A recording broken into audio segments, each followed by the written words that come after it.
ఏపీలో ఎన్నికలకు ఇంకా ఏడాదిన్నర సమయం ఉన్నప్పటికీ పొలిటికల్ హీట్ మాత్రం రోజురోజుకు పెరుగుతోంది. 2024 ఎన్నికల కోసం కేవలం ప్రధాన పార్టీలు మాత్రమే కాకుండా రాష్ట్ర ప్రజలు కూడా ఎంతో ఆసక్తిగా ఎదురుచూస్తున్నారు. వచ్చే ఎన్నికల్లో వైసీపీనే తిరిగి అధికారంలోకి వస్తుందా, లేదా ప్రజలు టీడీపీకి పట్టం కడతారా? జనసేన సంచలనం సృష్టించబోతోందా? ఇలాంటి ప్రశ్నలు హాట్ డిబేట్లకు కారణమవుతున్నాయి.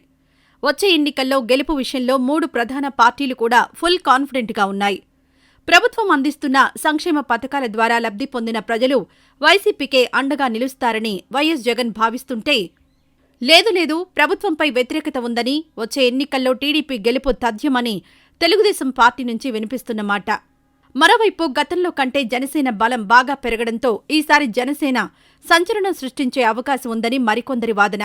అయితే వీటన్నింటినీ కాస్త పక్కన పెడితే ఇప్పటికిప్పుడు రాష్ట్రంలో ఎన్నికలు జరిగితే ఏ పార్టీ గెలిచే అవకాశం ఉందనే దానిపై ఎస్ఏఎస్ గ్రూప్ నిర్వహించిన సర్వే ఇప్పుడు రాష్ట్రంలో హాట్ టాపిక్గా మారింది.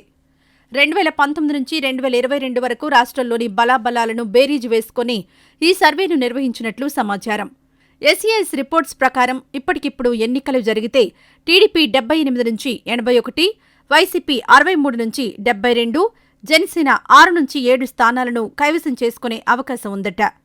మరో 27 స్థానాల్లో 3 పార్టీల మధ్య హోరాహోరీ పోరు ఉండే అవకాశం ఉందట. ఒకవేళ టీడీపీ జనసేన పొత్తులో భాగంగా వెళ్తే 110 నుంచి 115 స్థానాలను, 65 నుంచి 68 స్థానాలను కైవసం చేసుకుంటాయని, మరో 10-12 స్థానాల్లో పోటాపోటీ నెలకొనే అవకాశం ఉందని ఎస్ఏఎస్ నిర్వహించిన సర్వేలో వెల్లడించింది.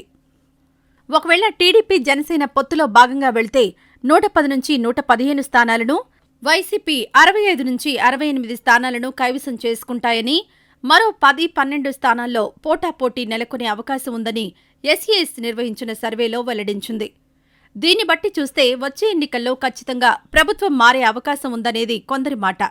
అయితే సర్వేలను బట్టి ప్రజాభిప్రాయాన్ని పూర్తిగా అంచనా వేయలేమనేది మరికొందరి మాట.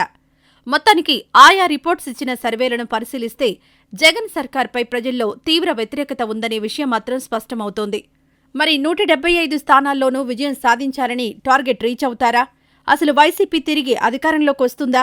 ఒకవేళ టీడీపీ జనసేన కలిసి పోటీ చేస్తే సీఎం అభ్యర్థి ఎవరు అనే విషయాలు కూడా హాట్ చర్చలకు దారితీస్తున్నాయి. మరి వచ్చే ఎన్నికల్లో ఏపీ ప్రజల తీర్పు ఎలా ఉండబోతోందో చూడాలి. ఇదిలా ఉంటే ఆంధ్రప్రదేశ్ సీఎం జగన్మోహన్ రెడ్డి సంక్షేమంపై మరింత ఫోకస్ చేస్తున్నారు. ఎన్నికలకు సమయం దగ్గర పడుతుండటంతో ఉన్న పథకాలకు సమయానికి డబ్బులు అందిస్తున్నారు. కొత్త పథకాల రూపకల్పన చేస్తున్నారు. పాత పథకాలకు చెప్పిన షెడ్యూల్ ప్రకారం విడతల వారీగా నగదు జమ చేస్తున్నారు. ఇందులో భాగంగా విద్యా దీవెన నగదు విడుదల చేయడానికి సిద్ధమయ్యారు.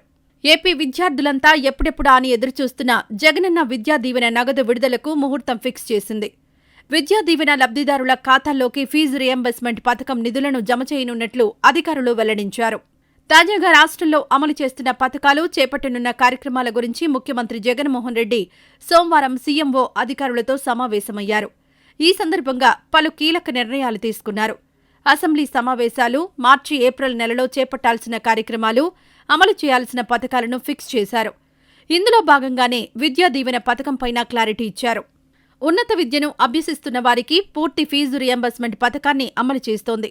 ఇందులో భాగంగా జగనన్న విద్యా దీవెన పథకం కింద దాదాపు 10.85 లక్షల మంది విద్యార్థులకు 709 కోట్లను సీఎం వైఎస్ జగన్ బటన్ నొక్కి రిలీజ్ చేయనున్నారు.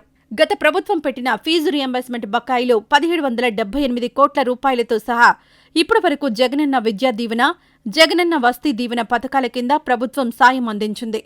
ఇతర సంక్షేమ పథకాలతో జగనన్న విద్యా దీవెన, జగనన్న వస్తీ దీవెన పథకాలకు లిమిట్స్ లేవని సీఎం స్పష్టం చేశారు. కుటుంబంలో ఎంతమంది పిల్లలుంటే అంతమందికి ఈ పథకం కింద లబ్ధి చేకూరనుంది. జగనన్న విద్యా దీవెన కింద ITI, polytechnic, degree, engineering, medicine తదితర కోర్సులు చదివే పేద విద్యార్థులు కాలేజీలకు చెల్లించాల్సిన పూర్తి ఫీజుల మొత్తాన్ని క్రమం తప్పకుండా ఏ త్రైమాసికానికి ఆ త్రైమాసికం ముగిసిన వెంటనే విద్యార్థుల తల్లుల ఖాతాల్లో ప్రభుత్వం నేరుగా జమ చేస్తోంది.